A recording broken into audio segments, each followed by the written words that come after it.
It's been over 2 years since we sailed with Norwegian Cruise Line, and a lot has changed. So we grabbed a last minute deal on Norwegian Aqua and found some things we didn't expect. From the sports deck to dining, Entertainment to staterooms. we cover it all to help you decide if Norwegian Aqua is right for you. Up next.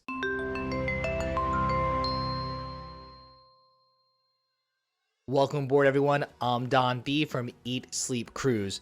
And Norwegian Aqua is the first of the new Prima Plus-class, which is an evolution of the original Prima class that tries to fix some of the biggest complaints cruisers have about Norwegian Prima and Norwegian Viva. And having sailed on Norwegian Prima, we noticed several big changes in Aqua, starting right at the top of the ship. Norwegian Aqua does not have a go-kart track. Now, I've driven on the speedway on other Norwegian ships, and while it's really fun and a cool novelty, it always felt out of place on a ship that's otherwise elegant and modern. On Norwegian Aqua, that space has been completely reimagined, and honestly, it's one of the smartest design moves on the ship. In place of the go-kart track, the cruise line introduced the AquaCoaster, which they're saying is the first of its kind at sea.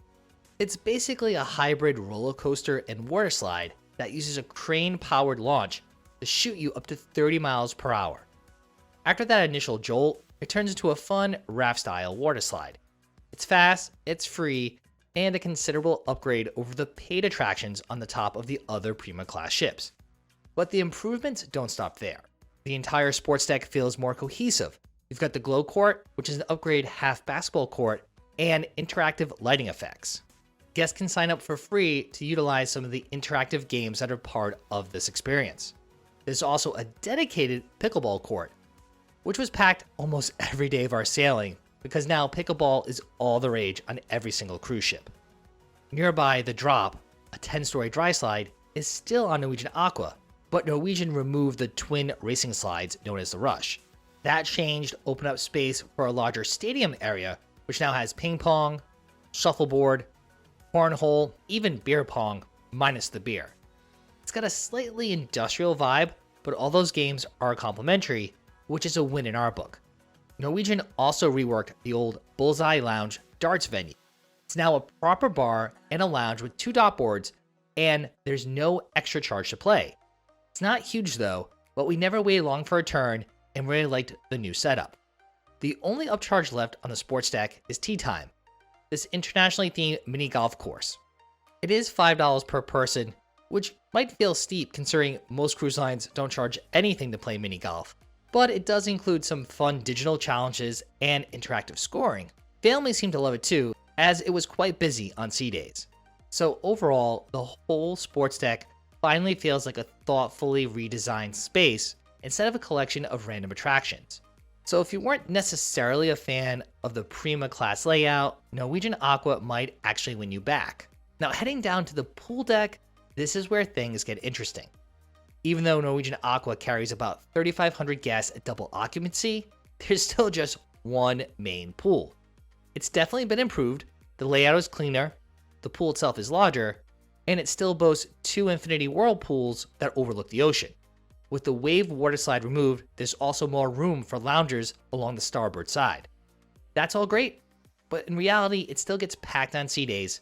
If you're hoping to find a chair after 10 a.m., good luck. The kids' aqua park on deck 18 has also been expanded. Surrounded by loungers, this area is ideal for families with young children. Still, the water features and overall footprint don't compare to what you'll find on newer ships in the Carnival or Royal Caribbean fleets. Unfortunately, one of the biggest misses on Norwegian Aqua is that it lacks a dedicated adults-only pool. The Vibe Beach Club on deck 17 is an upcharge venue where guests over 18 can enjoy upgraded loungers, a dedicated bar, and 2 infinity hot tubs, but for a fee. Pricing for Vibe Beach Club starts at $269 a week and $99 for a day pass if you can score one. If you don't care about a pool, Vibe Beach Club is a nice retreat from the crowds and the families. One of our favorite features on any mega ship is Norwegian's waterfront. On the Breakaway and Breakaway Plus vessels, this midship promenade offers outdoor bars, restaurants, and a variety of seating. But the Prima class vessels take this concept to the next level. Norwegian Aqua's fully wraparound Ocean Boulevard offers many of the same amenities in addition to a plunge pool and shallow pool on each side, along with sun loungers, couches, and sofas for relaxing. For us, this outdoor area is reminiscent of a posh beach club, and it felt more spacious and less crowded than the main pool deck.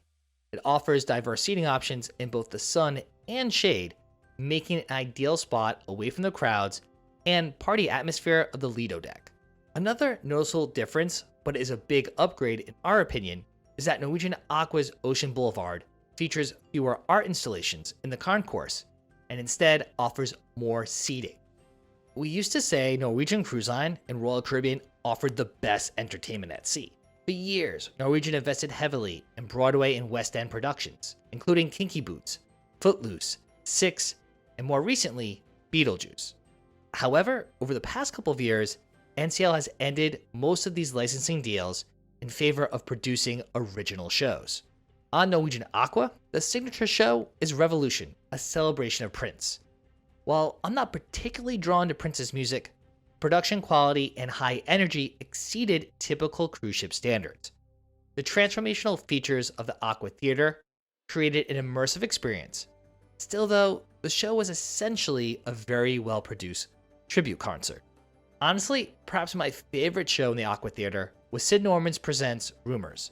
This stripped-down show features a live band and 4 talented singers. While it might lack technical wizardry, watching the performers work through Fleetwood Mac's entire Rumors album while weaving in band history made for a very engaging show. The Aqua Theater also hosts the Price is Right live game show, allowing guests to compete for real prizes. Complete with classic games like Plinko, it was entertaining to watch our fellow cruisers come on down. This was the only production requiring reservations, which for our cruise could only be made once on board. The final night of our cruise featured Elements, The World Expanded.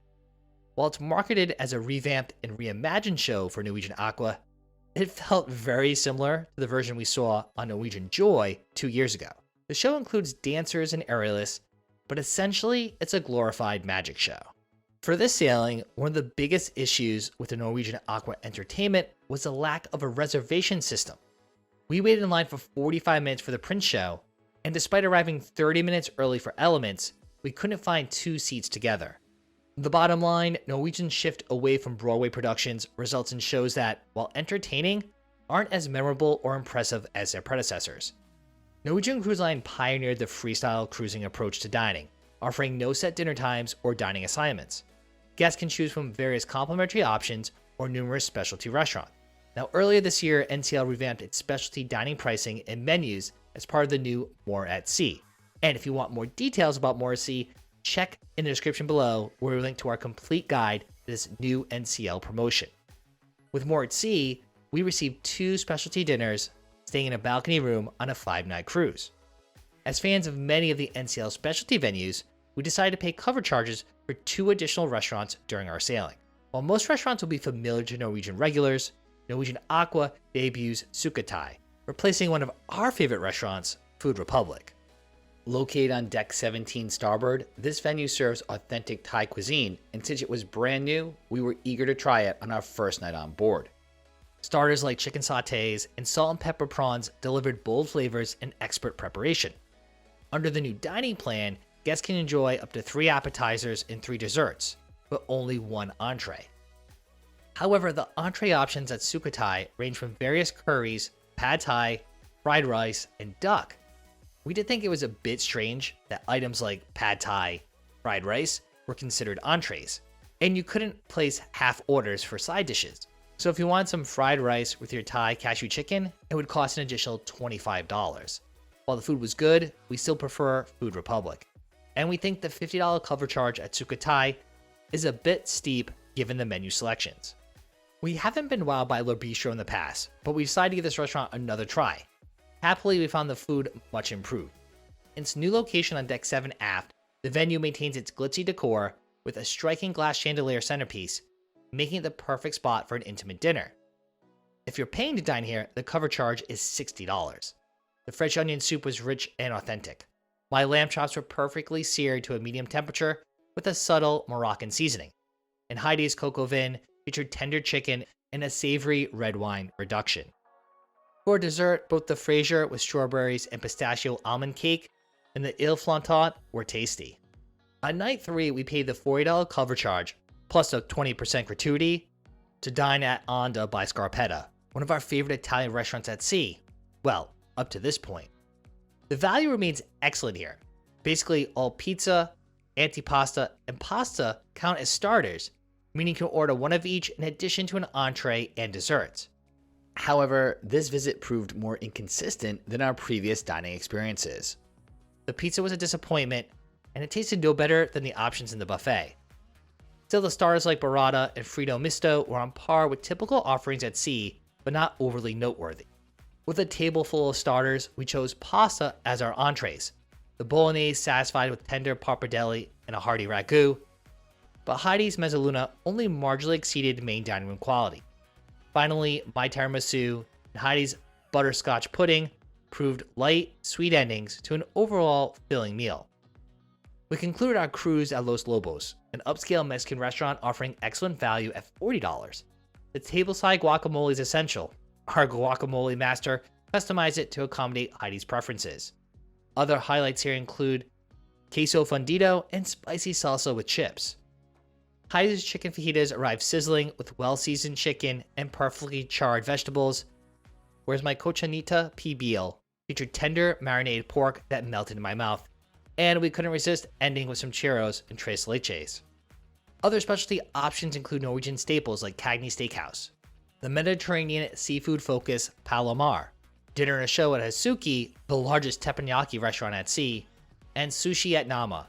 So depending on your taste, you're bound to find a restaurant or two, or maybe even three, that you'll want to try on Norwegian Aqua. But you don't have to spend money to find something delicious to eat on Norwegian Aqua. So let's talk about the complimentary dining, but there's a lot to cover here too. Norwegian has built its reputation on freestyle dining, the idea that you can eat where and when you want, and Aqua keeps that philosophy alive with plenty of options.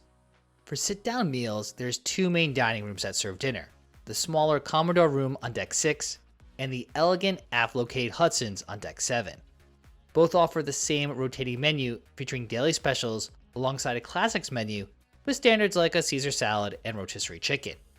We dined here once for lunch and once for dinner and found it typical of main dining room experiences. While the starters and desserts were adequate, I particularly enjoyed the Hawaiian pork belly. Hudson's is also open for breakfast daily and offers sit-down lunch on sea days. Of note, NCL has recently implemented a $5 cover charge for additional entrees. Casual dining, the local bar and grill provides an excellent option for breakfast, lunch, or dinner. Though restaurant seating is limited, the bar offers a select menu as well. The chicken wings here are irresistible and available until 3 a.m. Other sandwiches and meals are served from 11 a.m. to 10:30 p.m. And don't overlook the freshly made breakfast either, available most days until 10:30 a.m. for late risers. However, my favorite addition to the Prima class ships is the Indulge Food Hall. Home to 7 different stalls plus dessert, the small plates offer diverse culinary options.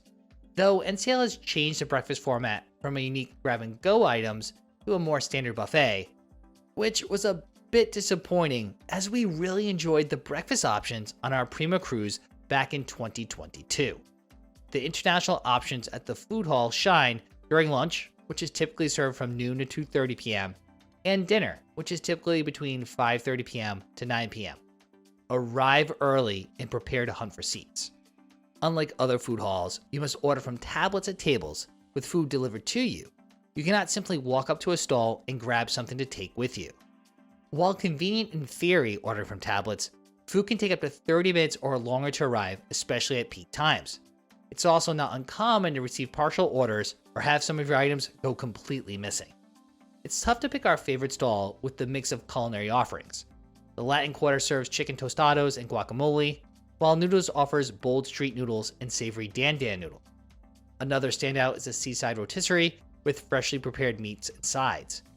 Tamara delivers authentic curry dishes, Q Texas Smokehouse offers barbecue favorites, and Tapas provide small plates. New on Norwegian Aqua is Plantery, a vegetarian forward stand serving salads and bowls. This new hall is perfect for those with dietary restrictions or seeking healthier options. The ship also lacks when it comes to truly grab-and-go options. The Surfside Cafe, ship's buffet on deck 17, is way too small for the number of passengers on this ship. Regardless of timing, we encountered queues and struggle to find seats even with Sukhothai open during the mornings and afternoons for overflow seating. Breakfast at the buffet typically runs from about 8:30 a.m. to 10:30 a.m. with an early riser breakfast starting at 6:30 a.m., with lunch from 11 a.m. to 2:30 p.m.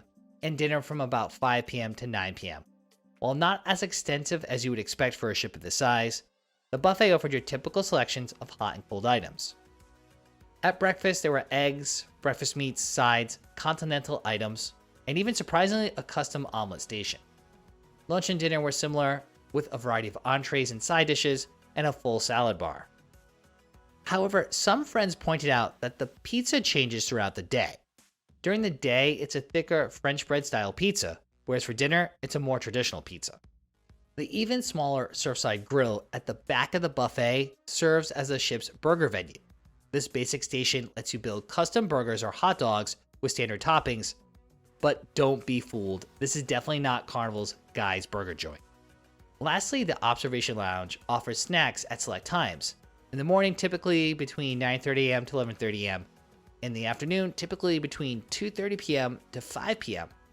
Options include cookies, small sandwiches, flatbreads, quiche. Norwegian Aqua lacks a complimentary cafe offering food throughout the day, like the International Cafe on Princess or the Cafe Promenade on Royal Caribbean.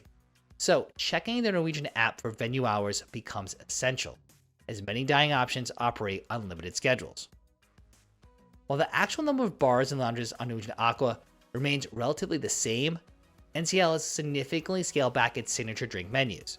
Now, most bars on the ship serve identical menus with few exceptions. We particularly miss the unique cocktails at the Belvedere Bar. Now relocated to Deck 8, this atrium bar swaps places with the Whiskey Bar and features a standard drink menu on Norwegian Aqua. The Metropolitan Bar maintains its signature sustainable cocktail menu alongside other classic drinks. This bar has also been redesigned, featuring a piano with live music in the evenings. And actually, now it's one of the most popular lounges on the ship. The Soleil and Luna Bar aft on Deck 8 offer the ship's largest selection of draft beers, plus exclusive cocktails on tap. The relocated Whiskey Bar, now aft on Deck 6, is near the Commodore Room. This secluded bar offers a variety of whiskeys and bourbons. Honestly, we think this relocation makes complete sense. Additionally, the adjacent Swirls Wine Bar is new to Norwegian Aqua and offers wines by the glass and by the bottle for enthusiasts.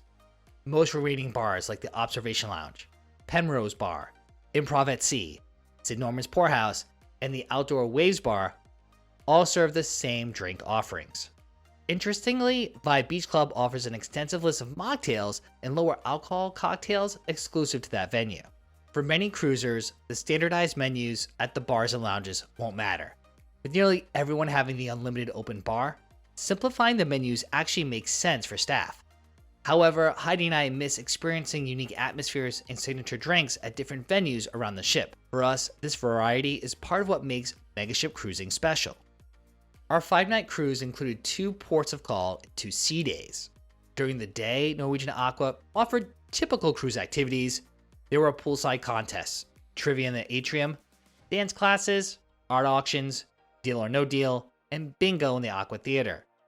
Upcharge options include virtual wine tours, liquor tastings, and spirit classes at various bars. The Mandara Spa and Thermal Suite on Deck 15 is one of the best in the fleet. It boasts a massive hydrotherapy pool, plus experiences like saunas, steam rooms, and a salt room. Perhaps the best part is the forward-facing relaxation area with heated loungers and comfy seating. You can purchase cruise-along passes starting at $339, or if they're available, opt for a port day pass for $99. Of course, there's also your typical spa treatments and salon services available for an upcharge, as well as a pretty typical fitness center.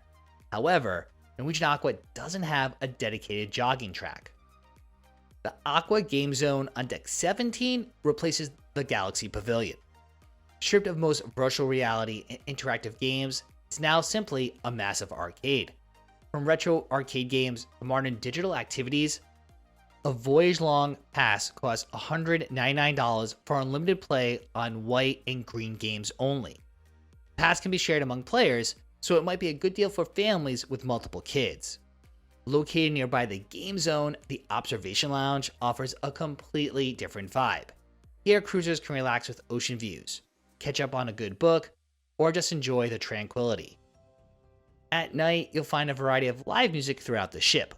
One of the most happening bars, as we already mentioned, is the Metropolitan Bar.